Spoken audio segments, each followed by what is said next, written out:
we talk about paganism, we're really talking about if we were in a religious studies class, it's a non-centralized faith. It's better described as a practice than a religion. We think about religions like Judaism, Islam, Christianity. These have very well-defined borders. Paganism does not. Paganism is more about the practice. And so there are people that think that they can be a Christian pagan, that I, participate in Wicca, or I participate in tarot cards or crystals, and that, it's okay to have crystals because God made energy and I'm just kind of absorbing the energy from these different things and the frequencies and everything that's there, not realizing this is actually a pagan practice. And so this is where I think a lot of the confusion is, where people are, they think that they're Christian because they go to church, but they're participating in pagan practices that are anti-God, anti-scripture, anti-faith. Jesse with Church Leaders with Lucas Miles. Lucas, just to remind everybody, you're the lead pastor of Influence Church. You're the senior director at TPUSA Faith. You have a brand new book coming out. Right now, it's available for pre-order. It is titled Pagan Threat, Confronting America's Godless Uprising. It releases on September the 16th. Here is a picture of the book. Lucas, I got to ask you, here's the first question. Why this topic for your next book? Yeah, it's always an adventure. Like, I've got, I don't know, 4 or 5 books that I've done, and then a couple compilations. And, when it starts feeling like it's time to release something else, there's always the ideas going through. And honestly, I just couldn't get away from this. I think that in many ways, it is a continued conversation from my last book, Woke Jesus. And that is that wokeism has shown its true colors, and its true colors are pagan. I talk about that. When you understand wokeism, you understand it's really just another way of describing Marxism or critical theory that's driving kind of the backbone of a lot of this. But it's a parasite in nature, and for a time, Marxism attached itself to Christianity. The church is a great vehicle for messages to spread, and so you have this ideological parasite like Marxism that comes on, attaches itself to the church, and it takes the form of liberation theology in the Catholic Church, Black liberation theology, and in the 1950s and 60s in America in the Black Church. We see, kind of the social justice movement, which is really kind of critical theory in disguise a lot of times.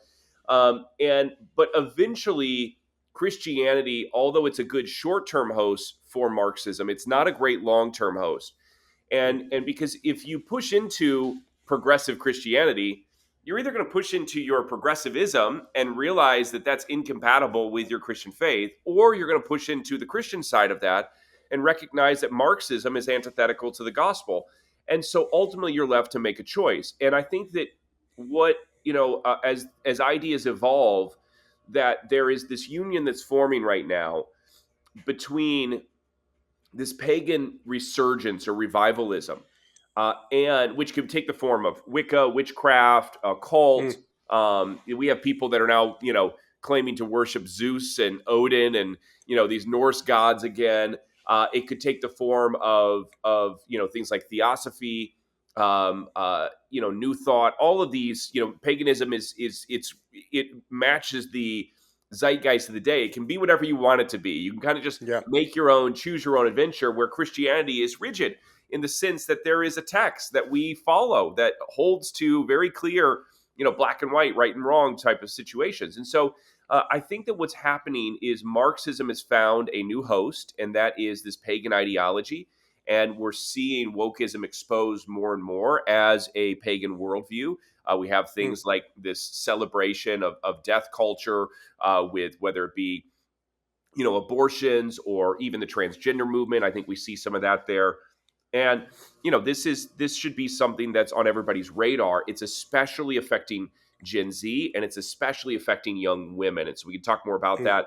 But, there's just too much happening right now that I feel like the church is not fully awake to this issue. And I think it's really critical to get it in front of people's eyes so that we can see where this is moving and how we can prepare our hearts and our congregations and our families to be able to stand up against this pagan uprising. Yeah.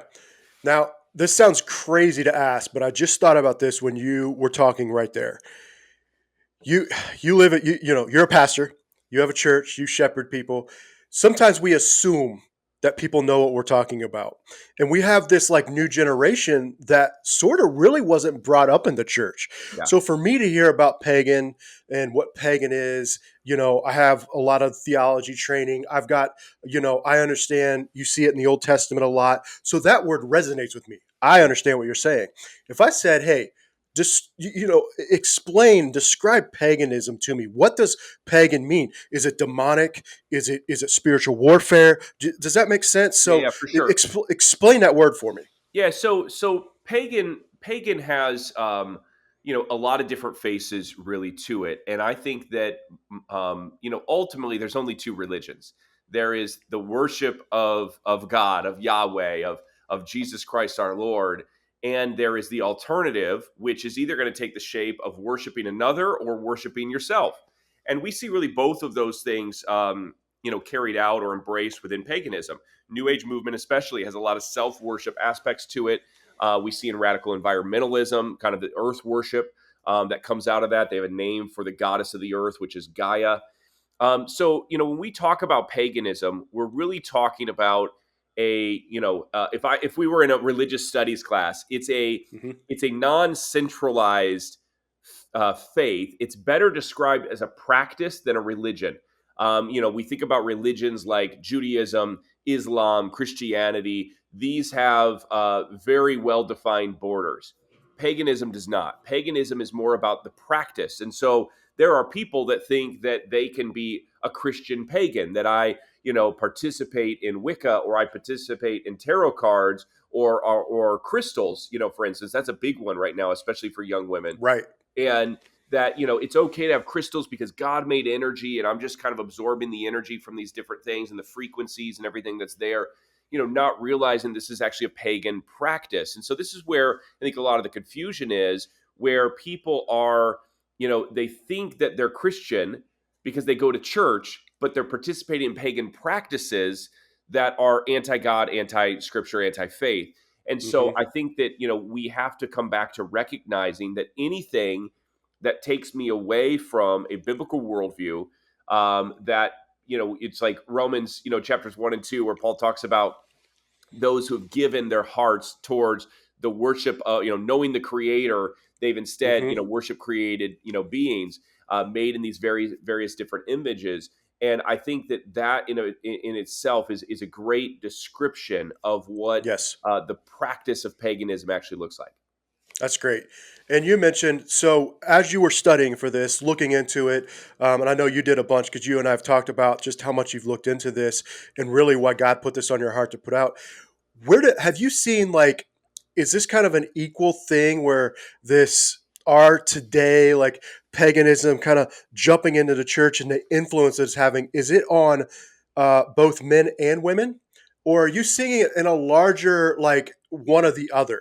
Yeah, no, great question. And I think really important conversation. So, first off, when we look at the numbers, there's about 1.5 million people that consider themselves pagan in America today. That number is expected to triple by 2050.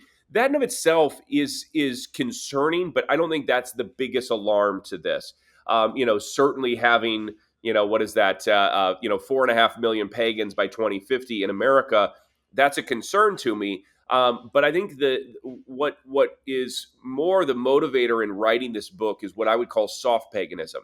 It's the individuals who think that they're Christian, or think that they have more of a Judeo-Christian framework, but are yet participating in these practices because that has, even if they never fully deconstruct from the Christian faith, they've at least essentially completely cut themselves off from any sort of effectualness in culture, because they're living a double life. They're hot and cold all at the same time, but they're walking in ignorance or deception or willing Mm, rebellion, at worst. mm, But when you look at the breakdown between the sexes, this is something that is much more disproportionately affecting young women than it is young men. If we start talking about the role models, the male role models in society today, you and I could probably name some names. Now, I'm not talking about, there's probably people that should be on this list that aren't, but I'm talking about household names for the most part. yep. Okay, you have Donald Trump, JD Vance, Charlie Kirk, Elon Musk, Joe Rogan. We could talk about some athletes and sports players. You could talk about probably a couple artists or musicians, but really for the most part, most of the name, Jordan Peterson, like these names Hmm. that we're coming up with that are driving culture right now are by and large strong conservative, and a vast majority of them have either a Christian framework, they're confessed born again believers, or they at least support and lean towards a Judeo-Christian Yeah. moral structure, right?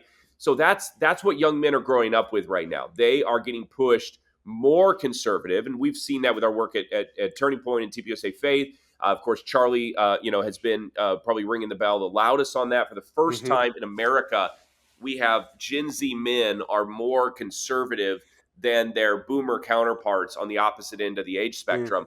And so that's a major shift that it's just never happened before. But a different trend is happening with young women. Now, there are women that are becoming more conservative. There are certainly women that don't fall into this stereotype.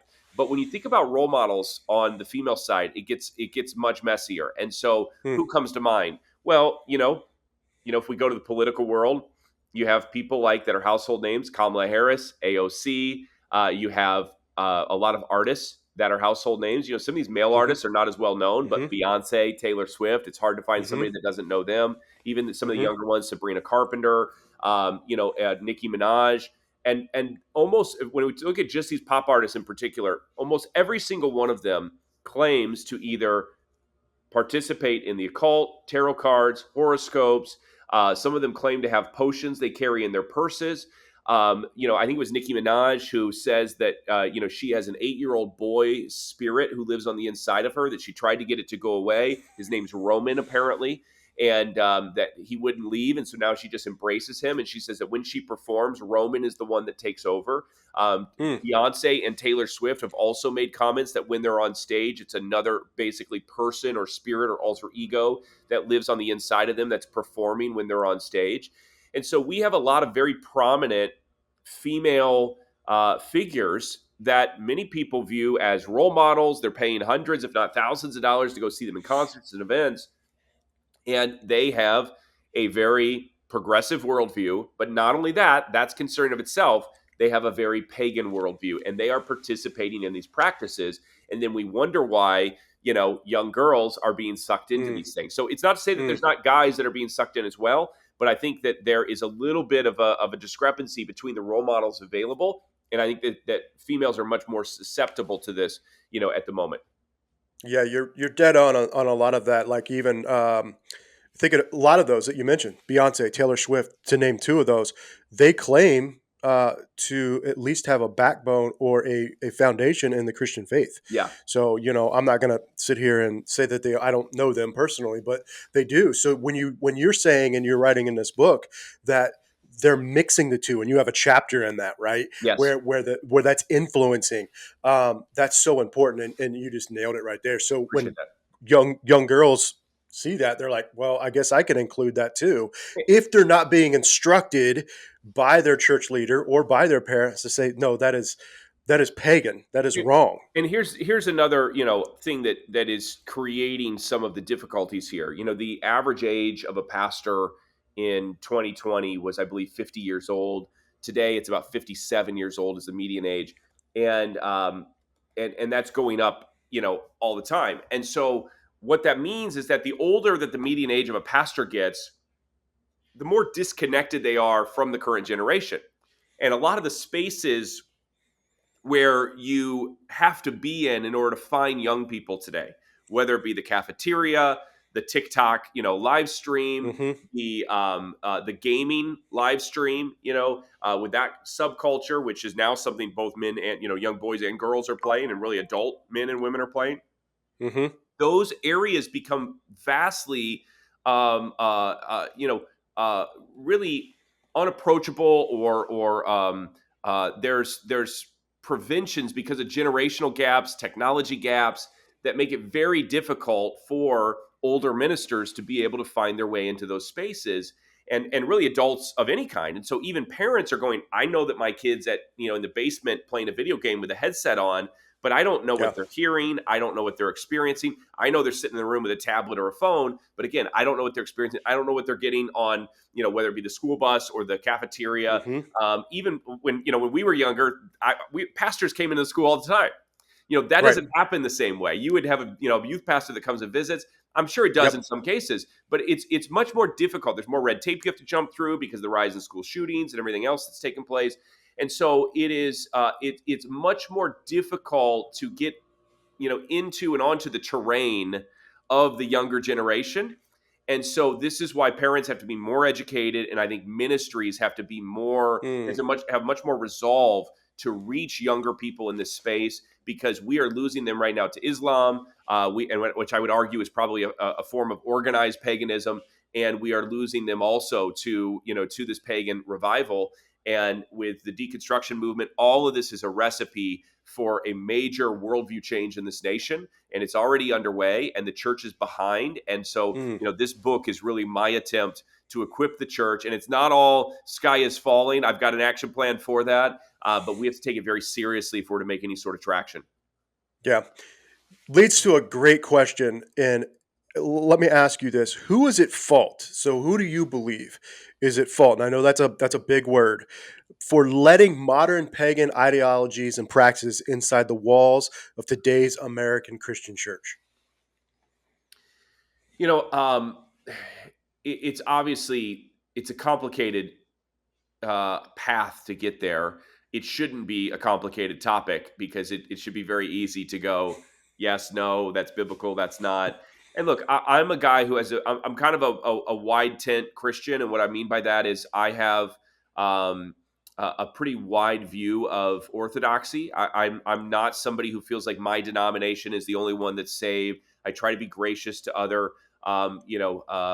denominational movements or sects of the Christian faith. Now, I still have very strong bumper rails around primary doctrine. So if you can't identify with, say, the Apostles' Creed, or you can't identify, with basic tenets of Christianity, that's a problem. And so we Mm. can have differences on secondary issues. We can have differences on tertiary issues. Your eschatology, belief on how Jesus is going to come back can be different than mine. But you have to believe Jesus is coming back. That's a primary doctrine. And so when we look at that, I think that there was a major movement, over the last couple decades, that really pushed into what I would call spiritual extrapolation. And, I'll give you an example of this. As a pastor, I can remember hearing a message one time where this guy was teaching about the transfiguration of Christ, Mm. and that when Peter, James, and John come up on the mountain with Jesus, that Jesus illuminates, and you have Peter, James, and John are there, and then two heavenly beings appear, and then a voice speaks from heaven.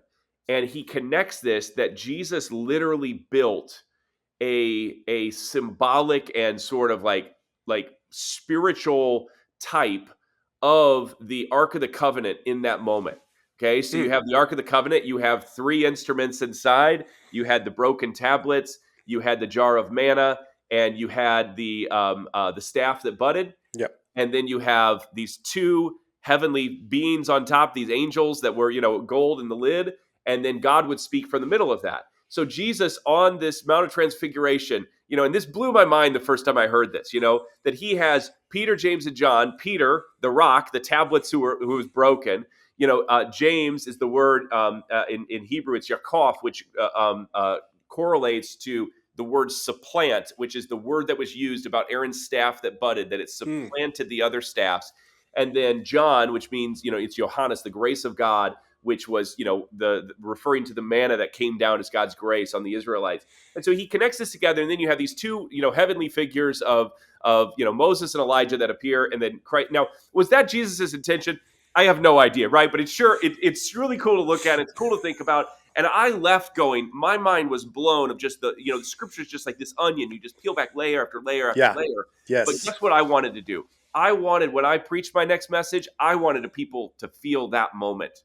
Mm. And there's a temptation that we just always have to find the next thing. We got to go a little bit further, a little bit further, a little bit further, and we're chasing this moment, because we're not satisfied enough just with intimacy with Christ. Now, look, I It's love a good good. teaching and I love a good mind-blowing teaching, but if we're chasing that in order to kind of have that moment, it's a problem. And how does that come into? Well, we saw that with the Enneagram.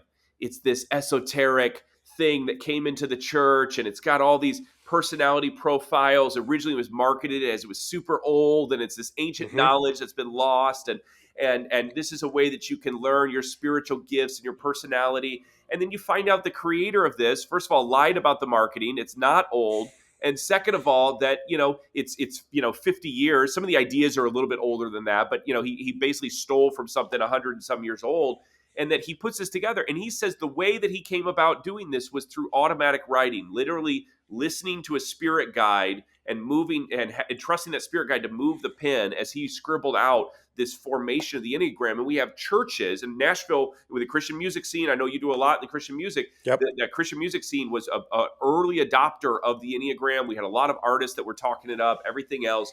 And this was something that it didn't just creep into the church. It marched in and kicked the doors open. And you had all these Hmm. pastors that were now, I'm also an Enneagram coach, and they're still out there. And this is soft paganism that has worked its way into Christianity. This should Mm. be something that it shouldn't even be able to get through the front doors for us to be able to say, nope, that doesn't pass the sniff test.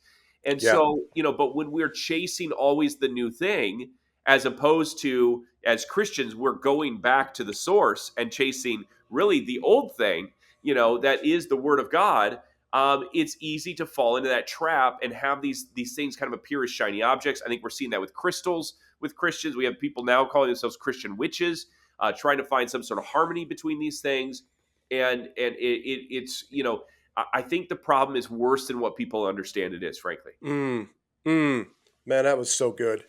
Um, as we close, you have a chapter. It's called Pagan Christianity.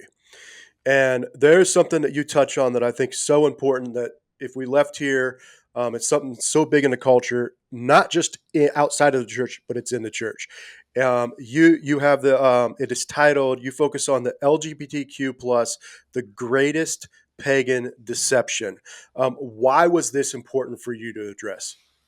Yeah, I think that there has been a transition that has taken place that is even more concerning than the medical transitions and the gender transitions that people talk about. And look, those are concerning. I mean, we are operating in that space, ministering to people, helping people overcome deception in those areas every single day.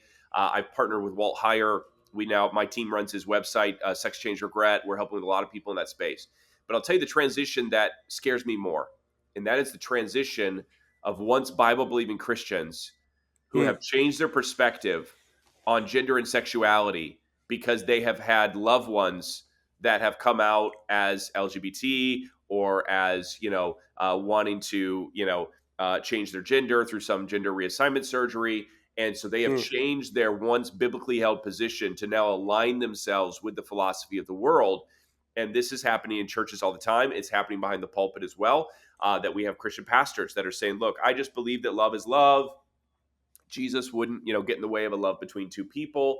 And that becomes really, really concerning, when we see that. So much of this is rooted in paganism. A lot of the early images of Satan were actually, and I have a whole section there of they're actually it's hermaphroditic, where hmm it is showing Satan as having both genders and embodying both male and female, really both sexes, male and female sexes, and this is something that I think has slowly worked its way in.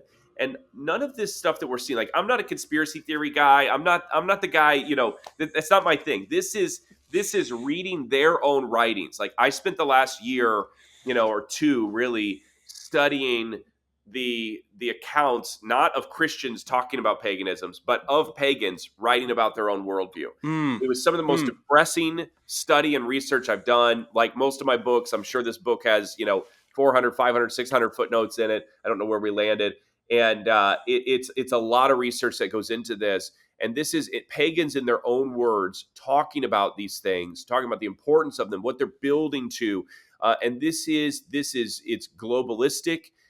It is a desire to really kind of reconstruct that Tower of Babel to get everybody to speak the same language again against a rebellion, of the mighty one, Holy One Himself, God. And this is it all kind of plays together. And so I tried to in this book to kind of give a definitive guide to this, to tell the story of it, and to show how this is in fact affecting the church in really monumental ways. And so there's a lot to unpack there. But I think that it's sort of it is the next topic that I think is a must understand Mm, for Christians today in order to be able to really thrive and do ministry, in the that's world good. around us at the moment. That's good. Well, I appreciate you, brother. Thank you so much. Give us the details. When's it come Yeah. out?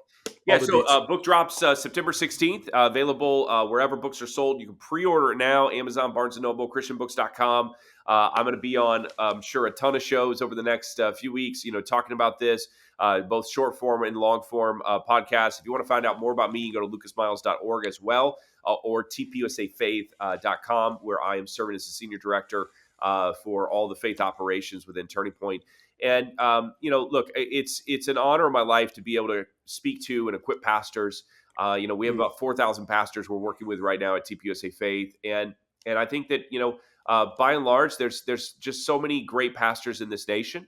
But I think that the stress on them is so great. Their time to be able to prepare a sermon, take care of their family, oftentimes run the church finances, sometimes mow the church lawn for some of these smaller churches, that they're doing it all. It becomes very difficult for them to stay up with every single trend that's there. And so yeah. this is why parents, pastors, everybody, I think, has to get caught up on these topics. And so, like always, I always try to do the research so that other people don't have to dive as deep in order to Yeah. understand it. And so, yeah, I'd be honored if your audience picks up a copy, and I hope it blesses them. The last chapter is really an action plan for this church. It's got a 7-step plan on how do we address this, how do we fight it, how do we do something about it. And I don't think it's too late, but we have to take it seriously. Yeah. Well, I appreciate you, brother. Always. It's always an honor to talk to you. Thanks, man. Good to see you.